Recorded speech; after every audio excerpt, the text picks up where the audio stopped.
Nangandam na ang dakbayd sa Talisay sa pagsaulog sa Talisay Landing karong sulod semana. Gipaabot nga mas bongga ang pagsilibrar sa maong kalihukan.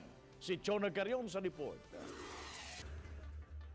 Sa pagkakaroon gipahigayon na ang pagpanglimpyo o pagrepaint sa Liberation Park nga naimutang sa Barangay Poblasyon, Dakbayan sa Talisay. Ang Liberation Park makita ang mga monumento sa Filipino ug American soldiers nga nakigkumbati batok sa mga Hapon.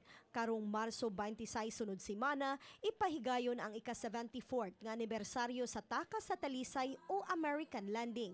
Sugdan ang kalihukan sa usa ka santos nga misa. Isunod dayon ang civic military parade. Usa ipahigayon ang reenactment sa Talisay Landing. Matod ni Ivan Michael Aznar, Community Affairs Officer sa Dakbayan, nga mas gipanindot nila ang kalihukan sunod semana apan siguruon nila nga mapabilin og pakadak-an ang mga naangkong kagawasan sa sugbog gikan sa mga kamot sa mga Hapon. We will be doing a first time daytime fireworks.